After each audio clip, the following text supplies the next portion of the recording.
नमस्कार, आप देख रहे हैं सुरागीलाल न्यूज चैनल का उत्तराखंड बुलेटिन और मैं हूं आपके साथ उनसिला फातिमा। इनसे डालते हैं आज की फटाफट खबरों पर। एसएसपी अल्मोड़ा ने राष्ट्रीय खेलों में लगे पुलिस बल को किया ब्रीफ, दिया आवश्यक दिशा निर्देश। 30 घंटे बाद मिला युवक का शव। हल्द्वानी नेशनल गेम्स में कर्नाटक का दबदबा, स्विमिंग में आए 3 गोल्ड खिलाड़ियों को भाया उत्तराखंड। दिल्ली ने चैंपियंस टीम को हराया। पुलिस की ओवरलोडिंग के खिलाफ बड़ी कार्रवाई, कई वाहनों की कटे चालान, 1 वाहन सीज। 38वें राष्ट्रीय खेल वॉलीबॉल स्पर्धा का आज उत्तराखंड ओलंपिक संघ ने किया शुभारंभ। ग्राम सभा बकुलिया क्षेत्र में आने वाले गांवों में शारदा डैम का पानी भरने से सैकड़ों एकड़ गन्ने की फसल हुई प्रभावित। मुख्यमंत्री पुष्कर सिंह धामी ने केंद्रीय गृह एवं सहकारिता मंत्री अमित शाह से की मुलाकात।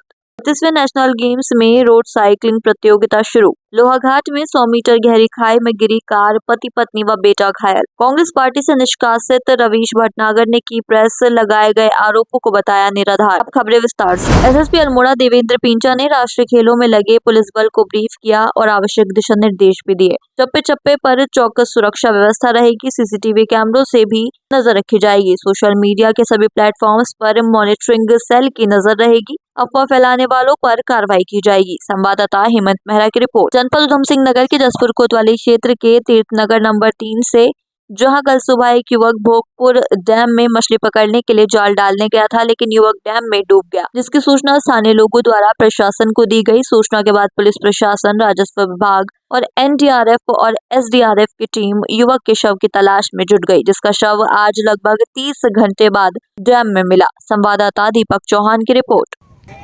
हाँ जी, कल एक युवक के डूबने की सूचना प्राप्त हुई थी, जिसमें तत्काल ही एसडीआरएफ और एनडीआरएफ की टीमों के द्वारा उसमें सर्च अभियान चलाया गया था डैम में। और करीब 28-30 घंटे की सर्च के बाद आज डेड बॉडी रिकवर कर ली गई है और डेड बॉडी को पोस्टमार्टम के लिए भेज दिया गया। हल्द्वानी में राष्ट्रीय खेलों में कर्नाटक के खिलाड़ियों ने अपना जौहर दिखाना शुरू कर दिया है। नेशनल गेम्स के दूसरे दिन कर्नाटक ने स्विमिंग में 3 गोल्ड जीते और अब तक मेडल की रेस में कर्नाटक 5 गोल्ड 2 सिल्वर के साथ कुल 7 पदकों में सबसे ऊपर रहा है। संवाददाता दीपक अधिकारी की रिपोर्ट। गेम्स का जो स्विमिंग का वेन्यू है, यहाँ पे हम हैं और अवार्ड सेरेमनी अभी हुई है। माननीय मुख्यमंत्री जी के निर्देश है कि पर्सनली इसको देखा जाए, यहाँ पे अरेंजमेंट्स को, और विशेषकर जो हमारे खिलाड़ी हैं, स्पोर्ट्स पर्सन हैं, व्यवस्थाओं का, और सभी ने इनको सराहा है और हम ये फीडबैक भी ले रहे हैं। यहाँ पे कोई इम्प्रूवमेंट की आवश्यकता है तो उसको भी किया जाएगा। और आने वाले दिनों में ये भी यहाँ पे हमने अटेम्प्ट किया है कि जो अलग अलग स्कूल्स हैं, वहाँ के स्टूडेंट्स को सभी स्पोर्ट्स का थोड़ा थोड़ा एक्सपोजर मिलता रहे, ताकि वो भी प्रेरित हो खेलने के। अच्छा, इससे पहले जो गोल्ड जीता मैं उसके साथ ही कम्पीट किया था। हम लोग एक ही टीम में हैं, हम सर्विसेज से हैं, एक साथ प्रैक्टिस करते हैं। बस इतना ही मेहनत है। हमारा मिशन ओलंपिक विंग है, तो वहाँ तक पहुँचने के लिए जो भी मुकाम चढ़ना पड़ेगा हम लोग उसके लिए तैयार है, क्योंकि आर्मी हमें उसी के लिए रखा है और सर्विसेज स्पोर्ट्स कंट्रोल इसी के लिए बना हुआ है।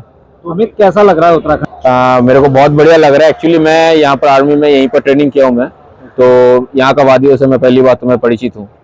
तो वापस आके इतना सालों बाद मेरे को तो बहुत बढ़िया लगा। और पहली बार तो उत्तराखंड ने ये नेशनल गेम्स लिया है। सबसे पहले उत्तराखंड को मैं थैंक यू बोलना चाहूँगा और आने वाले ऐसे गेम्स हमारे लिए वापस ऑर्गेनाइज कीजिए। मैनेजमेंट कैसा रहा? मैनेजमेंट और पुल कैसा रहा? मैं पुल तो बहुत बढ़िया है और बेहतर होगा ये पुल, ये मेरे को विश्वास है। और पहली बात तो यहाँ पर बाकी स्टाफ हम लोगों ने देखे बहुत सपोर्टिव है। और आगे की तैयारी हम लोग अभी यहाँ से जाते ही जो कुछ भी मैंने यहाँ मिस्टेक किया उसको मैं पहले तो ठीक करूँगा, जो डाइव्स में मैं मिस्टेक किया हूँ या ट्रेनिंग में कमी पेशी है। और आने वाला ओलंपिक के लिए जो तैयारी करना पड़ता है वो मैं कंटिन्यू रखूँगा। टारगेट ओलंपिक है हमारा, मिशन ओलंपिक विंग। बहुत बढ़िया। मेरा नाम रंजिता है, मैं वेस्ट बंगाल टीम से खेल रहा हूँ। मैं मणिपुर का हूँ और आज हम फर्स्ट मैच है मणिपुर के साथ, हम जीत के बहुत अच्छा लगा। अच्छा, कैसी फैसिलिटी है यहाँ पर? वो अच्छा फैसिलिटी थी है। अच्छा, ग्राउंड कैसा है? ग्राउंड भी बहुत एकदम एक नंबर। उत्तराखंड में इससे पहले खेलने का कोई अनुभव नहीं, फर्स्ट टाइम। तो कैसा माहौल लगा आपको उत्तराखंड आके? किस तरह का? अच्छा लगा, बहुत अच्छा। वास्पोड़े और मैं वेस्ट बंगाल से हूँ और मैं टीम की कैप्टन हूँ। और आज हमारा मणिपुर के साथ मैच था, तो हमने 4-1 से हम लोग ने लीड किया। तो यहाँ पे जो ऑर्गेनाइज वगैरह है बहुत सही लग रहा है हमारे लिए और अच्छा था। हमारे ग्राउंड भी बहुत सही है, बहुत अच्छा खेला हमारी टीम ने। उत्तराखंड आकर कैसा लग रहा है? कैसा माहौल है? कैसे किस तरह एंजॉय कर रहे हैं? उत्तराखंड तो सबके लिए अच्छा ही प्लेस होता है, हिल्स एरिया सबको पसंद है, तो उत्तराखंड हमेशा अच्छा ही है। होने वाले मैच को क्या हाल में तैयारियां? अभी कोच के ऊपर डिपेंड करता है, आज के मैच के ऊपर बात करेंगे, उसके बाद नेक्स्ट मैच देखेंगे। और 200 फ्रीस्टाइल में I won gold medal in the 200 freestyle and Indian best time, और उसके बाद मेरा 100 फ्लाइंग है, उसमें भी मैंने एक गोल्ड मेडल लिया। और what the feeling? Very excited and very happy. I actually tore my suit little bit before the event and I had to change, and then gladly my coach and my psychologist were there and they helped me get my head straight, and I'm really happy that they were there. They helped me get this Indian best time. Very happy about it. Pool है, swimming pool और facilities को लेकर क्या कहेंगे? It was very good. I believe that the government has done really well with the swimming pool heating system we have, or I think that I was able to perform very well. The condition was very good. It was not very cold, so I'm really thankful that the pool was really in good shape and I was in good condition to swim today. So really happy about it. Vinidhi Desing. यहाँ का pool बहुत अच्छा है और first time मेरा उत्तराखंड में competition रहा है। अच्छा, और थोड़ा सा ठंडा तो लगा, लेकिन पूल बहुत अच्छा बनाया, पानी भी वार्म था, तो बहुत अच्छा लगा। किस टीम से खेल रहे थे आप? SSC। अच्छा, तो आज आपने पार्टिसिपेट जीता, क्या मिला आपको? आज मैं 10 मीटर हाई वॉल्ट खेला था आज इवेंट में, तो गोल्ड मेडल जीता हूँ मैं। मौसम कैसा है यहाँ का, क्या कैसा लगा आप लोगों को? उत्तराखंड काफी ठंडा है, पुणे से तो काफी, मैं पुणे में प्रैक्टिस करता हूँ, लेकिन मैं मणिपुर का रहने वाला हूँ। अच्छा, तो मणिपुर में तो सेम वेदर है, लेकिन पुणे में गर्म था। अच्छा, तो यहाँ आने के बाद थोड़ा सा एक्सचेंज तो हुआ, लेकिन पानी वार्म था तो बहुत अच्छा लगा था। कुछ फैसिलिटी मतलब कैसी है विभाग की, खेल विभाग की? बहुत अच्छा है। उसके बाद होटल भी मतलब मैनेजमेंट बहुत अच्छा किया है। उसके बाद पूल अच्छा है। उसके बाद यहाँ पूल में भी मैनेजमेंट बहुत अच्छा हुआ है। तैयारी कैसी थी आपकी? आपने कितना टाइम तैयार किया था? इससे पहले कोई नेशनल गेम्स में पहले भाग लिया आपने? नहीं, नेशनल गेम्स मेरा ये दूसरी बार है। गोवा में भी मैंने गोल्ड मेडल जीता था सेमी इवेंट पे, और ये सेकंड टाइम है। First of all, this is my first gold medal in national games. I got gold in 100 meter butterfly. Last year, Goa National Games, I got third in the same event. So I'm feeling very proud and happy. My mother is here with me, so I'm hoping she is also happy here. Uttarakhand, this facility here is very good. The cold weather, but everything else is nice. Swimming pool, yeah, it's very good.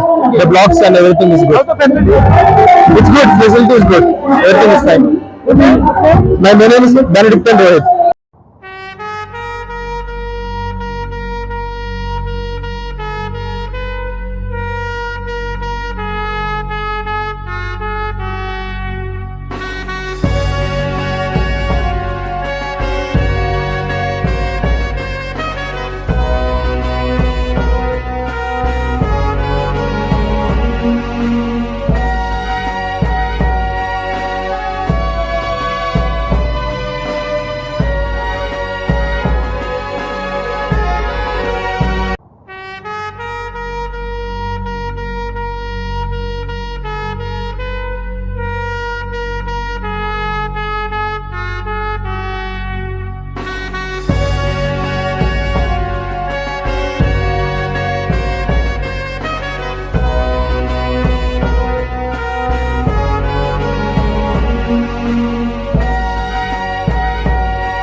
Haldwani में national games में आज शहर के mini stadium में दिल्ली और services के बीच में football का बेहतरीन नजारा देखने को मिला, जिसमें दिल्ली ने पिछली बार की नेशनल गेम्स की चैंपियन सर्विसेज टीम को कड़े मुकाबले में हराया। दिल्ली ने सर्वश्रेष्ठ टीम को 2-1 से हराकर बढ़त बना ली है। नेशनल गेम्स खेलने वाले खिलाड़ियों का कहना है कि यहाँ की फैसिलिटी क्लास 1 है और खिलाड़ी बेहद खुश हैं। संवाददाता दीपक अधिकारी की report. I'm satisfied with my game. First of all, that in first half we can finish the game, but unfortunately our forward did not score. But in second half, as we prepare for winning the goal, taking 3 points is our target. The main target is for taking 3 points. So I'm so happy, and the match was good, very intense, good. The ground was excellent. The ground was good, and we are ready for next match again. You are ready for the next match? Yeah. The facility was one. It's good, very excellent. All the facilities are good? Yeah, it's okay. Yeah, good. Good name? Yeah, my name is good name is Tauthang. तो बहुत अच्छा रहा। दोनों टीमें बहुत जोश से खेली हैं, ठीक है, और दोनों टीमें 3 पॉइंट के लिए फाइट कर रही थी, तो हमें एक अच्छा मौका मिला 3 पॉइंट लेने। काफ़ी चांसेस हमें मैचेस में मिले, बट कन्वर्ट नहीं कर पाए। बट फाइनली हमें लास्ट में जाके एक चांस मिला जिससे हमको जीत मिली है। बाकी ग्राउंड अच्छा है, बट कुछ प्लेयरों के लिए थोड़ा सा फर्स्ट टाइम है जो ऐसे फैसिलिटी पे खेल रहे हैं, एंड फैसिलिटी यहाँ की टॉप क्लास है। बाकी हॉस्पिटैलिटी जो नेशनल गेम्स में दी गई है प्लेयरों के लिए वो भी टॉप क्लास है। चैंपियन टीम को आपने हराया, कितना उत्साहित हैं आगे के लिए? सर मेरे को लगता है दिस फर्स्ट टाइम, पहली बार है जो सर्विसेज को हम बीट कर पाए नेशनल गेम में। उससे पहले हम मतलब शायद ड्रॉ ही खेलते थे या हारते थे, बट ये एक अच्छा हमारे पास मौका मिला है और हमने उस मौके पे चौका मारा है। कॉन्फिडेंस है आप लोगों का? जी बिल्कुल है। अनूप सिंह। आप टूर्नामेंट जीतोगे? जी सर, कोशिश तो यही है। देखिए रिजल्ट हमारे हाथ में नहीं है, हमको बस अच्छा खेलना है और खेलते रहना है, प्लेयरों को 100% एफर्ट देना फील्ड पे, ठीक है। अगर अच्छा खेलेंगे रिजल्ट अच्छा आएगा तो डेफिनेटली जीत जाएंगे। लोहाघाट पुलिस ने एसपी चंपावत अजय गणपति के निर्देश पर टनकपुर पिथौरागढ़ राष्ट्रीय राजमार्ग में ओवरलोड चलने वाले वाहनों के खिलाफ एसएचओ अशोक कुमार के नेतृत्व में कार्रवाई की है। एसएचओ अशोक कुमार ने बताया, एसपी चंपावत के द्वारा दिए गए निर्देशों के तहत राष्ट्रीय राजमार्ग में चलने वाले ओवरलोड वाहनों के खिलाफ आज पुलिस ने अभियान चलाकर सख्त कार्रवाई की है। संवाददाता लक्ष्मण बिष्ट की रिपोर्ट। टोटल जो है 24 चालान किए गए हैं, जिसमें 8 गाड़ियों पर जो ओवरलोडिंग की गई है, और इसके अलावा जो हमारी ये टैक्सी वाहन चालक हैं जो ओवरलोड में उनके विरुद्ध भी कार्रवाई की गई है। और कुछ जिनके फिटनेस नहीं है या पुरानी गाड़ियाँ हैं जिनके समस्त पेपर नष्ट हो चुके हैं, तो वो एक गाड़ी सीज की गई है टैक्सी चालक में। जी हाँ, कंटिन्यू चलता रहेगा, लगातार चलता रहेगा। मनोज सरकार स्पोर्ट्स स्टेडियम स्थित शिवालिक बहुउद्देशीय हॉल में 38वें राष्ट्रीय खेल वॉलीबॉल स्पर्धा का आज उत्तराखंड ओलंपिक संघ के अध्यक्ष महेश नेगी और Rajiv Mehta, Asian fencing confederation महासचिव और राष्ट्रीय खेल नोडल डॉक्टर नीरज खेरवाल ने औपचारिक दीप प्रज्वलित कर शुभारंभ किया। उसके बाद सभी प्रदेश से आए हुए खिलाड़ियों का अभिवादन भी किया गया। वॉलीबॉल के लिए 2 कोर्ट बनाए गए। महिला और पुरुष वर्ग की प्रतियोगिताएं एक साथ होंगी। संवाददाता दुर्गेश तिवारी की रिपोर्ट। अचीवमेंट है उत्तराखंड का, और खासकर यहाँ के खिलाड़ियों का, पब्लिक का।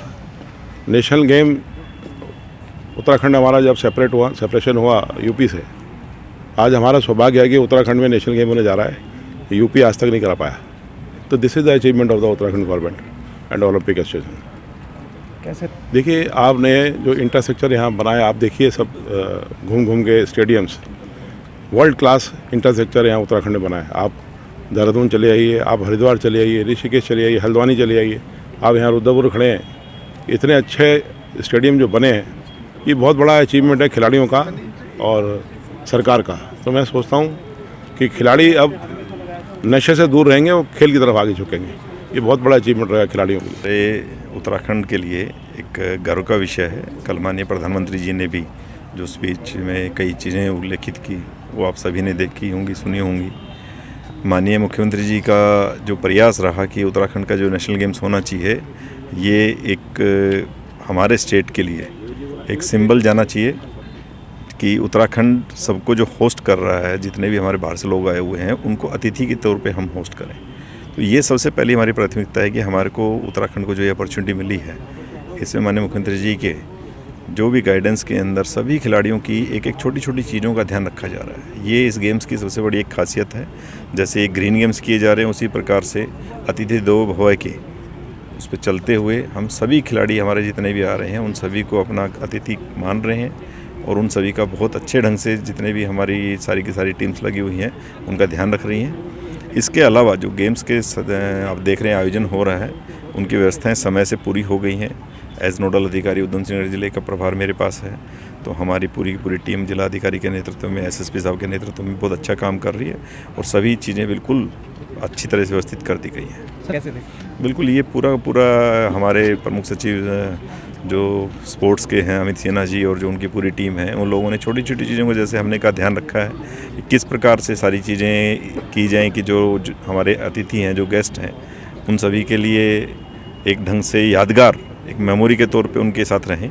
तो जैसे आपने पहाड़ी व्यंजन का जिक्र किया, ऐसे पहाड़ी व्यंजन ही नहीं, बाकी बहुत छोटी छोटी चीज़ों का पूरा ध्यान रखा जा रहा है और उनका बिल्कुल जितने भी अतिथि हैं उनको पसंद आनी चाहिए। और कहीं कोई फीडबैक भी मिलेगा, आप लोगों को मीडिया के माध्यम से होता है या किसी भी हमारे अतिथियों के माध्यम से होता है, तो हम उसका ध्यान रखेंगे। सर देखिए, जैसे हमारे यहाँ पर पंतनगर यूनिवर्सिटी, हमारे वीसी साहब भी आए हुए हैं आज भी इस प्रोग्राम में, उनसे भी चर्चा हुई। तो हमारे यहाँ पर एक ये व्यवस्था की गई है कि जो हमारे बाहर की टीम्स हैं, जैसे हमारे यहाँ उधम सिंह नगर में 6 स्पोर्ट्स हो रहे हैं, उसमें जैसे तमिलनाडु की टीम है, तो हमारी यूनिवर्सिटी के अंदर विभिन्न स्टेट्स के जो भी पढ़ने बच्चे आते हैं, जो ग्रेजुएशन के पोस्ट ग्रेजुएशन के बच्चे हैं, वो या वहाँ पर कोई फैकल्टी में हैं, तो उन सभी को उनके साथ में लिंक कर दिया जा रहा है as interpreter, as a coordinator, as a licensing officer.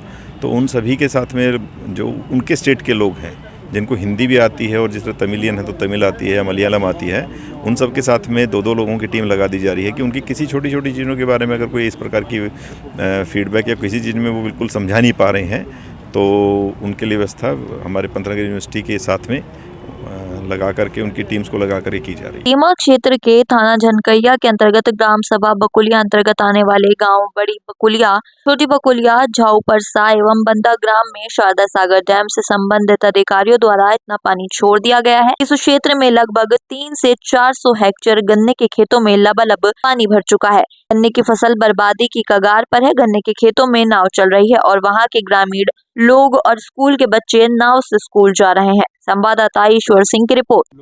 समस्या है, अभी आपने देखा कि हम लोग खेतों में किश्ती से घूम रहे थे और खेत में गन्ना खड़ा है। इन बेचारों की इतनी बड़ी दिक्कत है कि ये शारदा सागर डैम जो पीलीभीत का उत्तर प्रदेश सरकार का है, ये जानबूझकर हमारे इन खेतों में पानी भरते हैं, जानबूझकर इनको डिस्टर्ब करते हैं ताकि ये लोग यहाँ से भाग जाएं। लेकिन मैं आपसे ये कहना चाहूँगा कि जिस सड़क पे आप, जिस मार्ग पे आप खड़े हैं, वो मार्ग हमारे माननीय मुख्यमंत्री जी पुष्कर सिंह धामी जी के द्वारा दिया गया है। आप बिजली के खंभे देख रहे हैं, ये माननीय पुष्कर सिंह धामी जी के द्वारा दिए गए।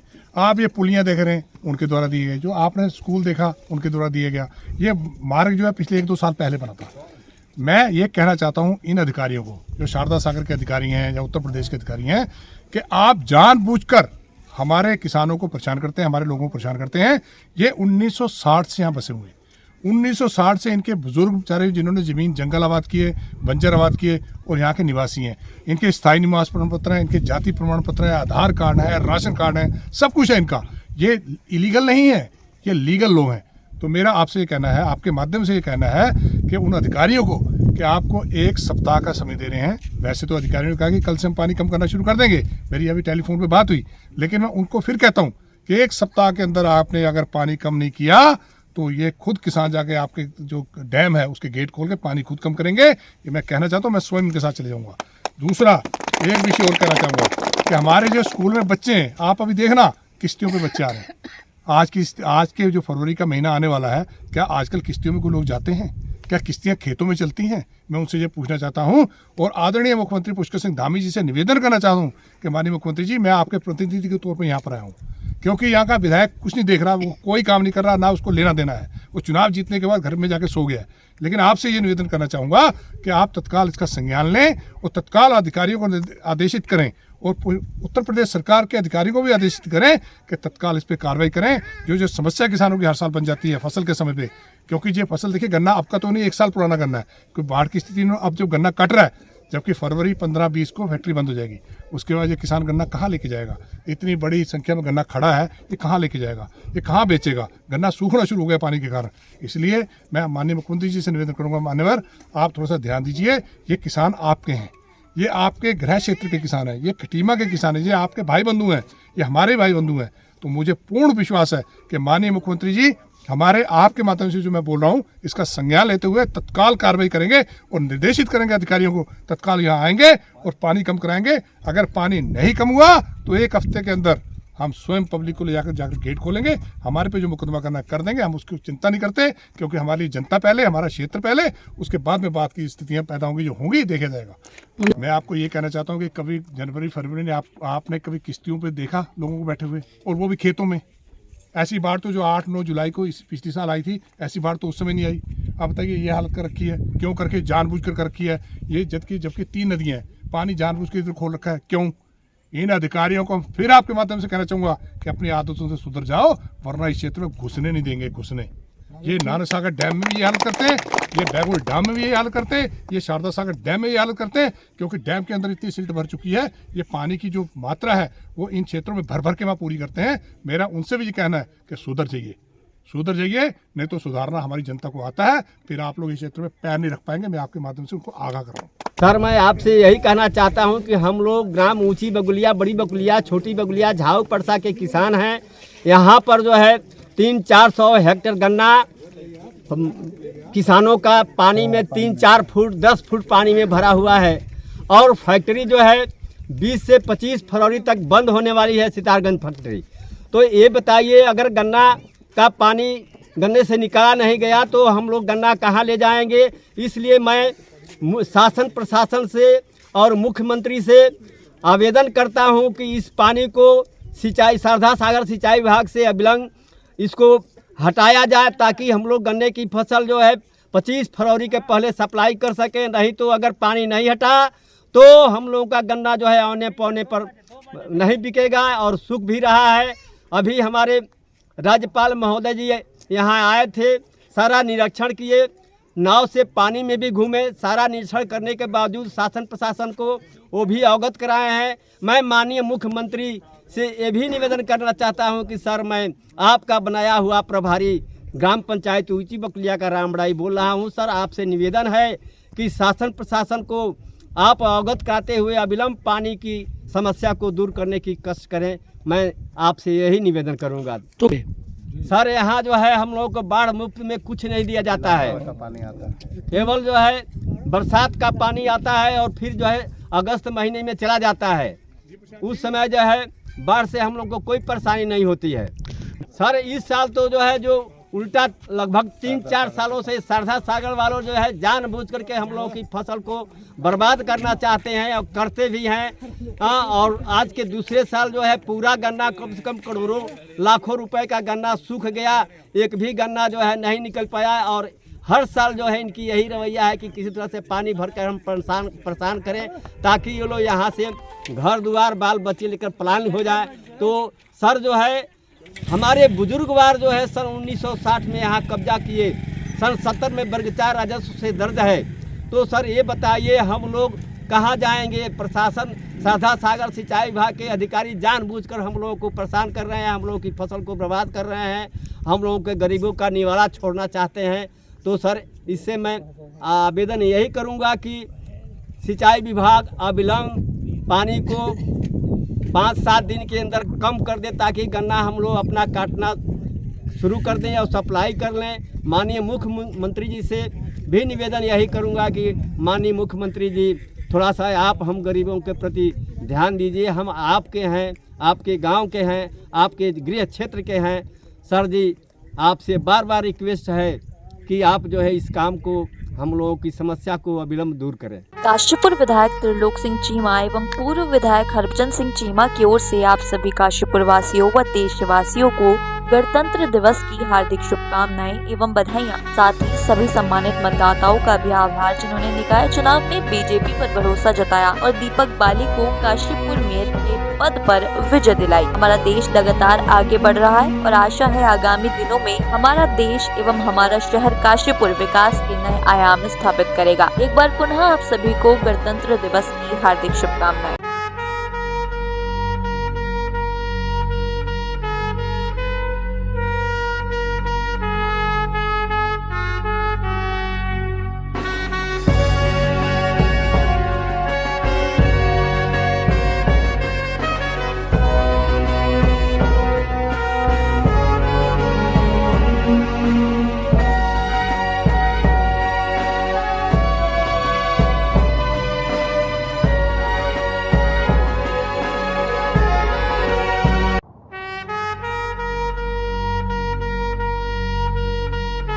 नमस्कार, मैं पुष्कर सिंह बिष्ट, पार्षद नगर निगम काशीपुर, वार्ड नंबर 17। मैं काशीपुर के समस्त देवतुल्य जनता को गणतंत्र दिवस की हार्दिक बधाई शुभकामनाएं देता हूं और साथ ही अभी मैं नव निर्वाचित वार्ड नंबर 17 का पार्षद बना हूं। मैं वार्ड नंबर 17 की समस्त देवतुल्य जनता को बधाई और शुभकामनाएं देता हूं कि जिस तरीके से आपने मेरे पे आशा और विश्वास जताया है, मैं आने वाली विगत 5 वर्षों में आपकी उम्मीदों पर खरा उतरूंगा और ये 5 वर्ष में विकास कार्य के रूप में मैं करूंगा। बहुत बहुत धन्यवाद। मुख्यमंत्री पुष्कर सिंह धामी ने केंद्रीय गृह एवं सहकारिता मंत्री अमित शाह से मुलाकात की। मुख्यमंत्री ने केंद्रीय मंत्री को उत्तराखंड में हो रहे 38वें राष्ट्रीय खेलों के लिए आमंत्रित किया।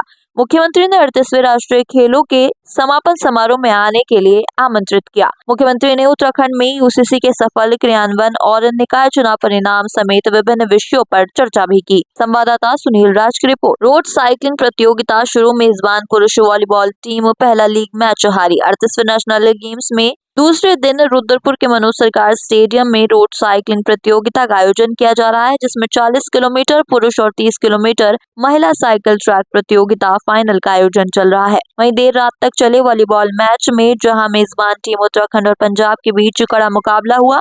5 सेट में चले मैच में उत्तराखंड की टीम को हार का सामना करना पड़ा। संवाददाता दुर्गेश तिवारी की रिपोर्ट।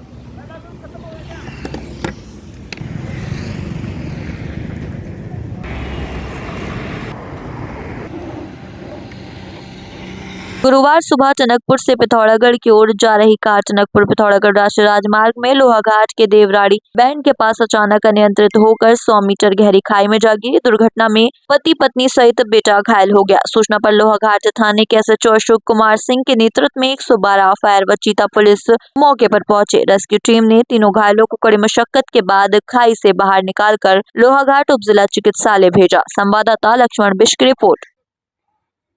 करीब 8 बजे सूचना प्राप्त हुई थी, एक गाड़ी जो है देवराड़ी बैंड के पास से नीचे खाई में गिरी है। हम लोग तुरंत पहुंचे, फायर सर्विस और हम लोग कंबाइन, तो उसमें जो है गाड़ी करीब 200 मीटर गहरी खाई में गिरी थी। फोर्ड गाड़ी थी, उसमें एक ही परिवार के 3 व्यक्ति थे जो सुरक्षित निकाल दिए गए और जो है आपके लोहाघाट थाने में उनका उपचार और लोहाघाट अस्पताल में उनका उपचार चल रहा है। जी सर, गाड़ी पलटी गई थी वहाँ से नीचे से, उधर से गाड़ी आ रही थी तो नींद आ गई, क्या झोंकाया क्या मतलब, जो गाड़ी नीचे गई और खाई में जाकर गिरी थी, फट गई थी। वहाँ से 3 लोगों को निकाला था, अस्पताल के लिए रवाना कर दिया था, भिजवा दिया था और अस्पताल। फिर हम लोगों ने गाड़ी को भी देखा है, सामान फामान जो कुछ भी पड़ा हो, तो उसमें कुछ तो था नहीं और दूसरी क्वालिटी नहीं थी। 3 लोग थे, 3 लोगों निकाल कर हमने अस्पताल पहुँचा दिया। सर स्थिति क्या है, वो मुझे लग रहा है कि जैसे झोंकाया होगा नींद का या फिर कुछ पी रखा है, तो इसकी बाद में पता चलेगा सर। गाड़ी हो गए इंचार्ज साहब, हम जो है सब लोग गए होते, सारा स्टाफ हमारा क्रू इंचार्ज सारा टोटली हम लोग गए। 3 गाड़ियों को हम ले जाकर सब मूवमेंट किया था। मान ली हमें ये डर लग रहा था कि कहीं गाड़ी में आग नहीं लगी हो, पेट्रोल का भी हो सकता है ना सर, तो हमने टर्नआउट की मतलब हमने गाड़ी वो जो है मिनी वाटर ले गए थे, जिससे कि कहीं गाड़ी दुर्घटना होती तो हम उससे भी कवर कर सकते हो। हमारा क्रू गया था, सब लोगों ने सब सराहनीय कार्य किया। चाहे तो एक साथ होनी चाहिए, सब लोग एक साथ बैठना ही नहीं चाहते। पापा, try this. लो, सब लपक लिए।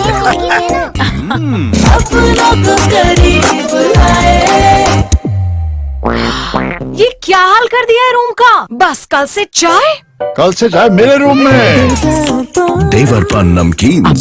खबर जनपद उधम सिंह नगर के खटीमा से है, जहां 32 वर्षों तक बगैर किसी लालच के कांग्रेस पार्टी के लिए कार्य कर रहे रवीश भटनागर को बिना नोटिस के निष्कासित किए जाने को लेकर नाराजगी जताई। साथ ही लगाए गए आरोपों को निराधार बताया। वहीं उन्होंने कहा कि वर्तमान नगर पालिका चुनाव में कांग्रेस की बड़ी हार का जिम्मेदार ठहराते हुए मुझे पार्टी से निष्कासित कर दिया गया। बगैर कारण बताए नोटिस दिए, निकाल दिया। मुझे मेरी बात रखने का मौका भी नहीं दिया गया। संवाददाता ईश्वर सिंह की रिपोर्ट। मेरे पे जो भी आरोप लगाए गए वो निराधार है। 32 सालों से मैंने पार्टी के लिए काम किया है, खटीमा में, जिले में भी, प्रदेश में भी और अन्य प्रदेशों में भी जाकर पार्टी के लिए काम किया था। 32 साल से मैं काम कर रहा था ईमानदारी से। इस तरह मुझे कोई जिम्मेदारी दी गई थी, मुझे कुछ नहीं कहा गया था, फिर भी मुझसे जितना हुआ मैंने पार्टी के लिए किया। लेकिन हार का ठीक रहा, क्योंकि एक बड़ी हार हुई है। माननीय विधायक जी द्वारा जीत का जिम्मेदारी लेके आए थे, टिकट दिला के, बगैर किसी की सहमति से टिकट दिला के लाए थे और आ भी गया था तो सब लड़ा रहे थे, तो जीत का श्रेय भी लेना था, तो फिर हार की जिम्मेदारी भी लेनी चाहिए थी।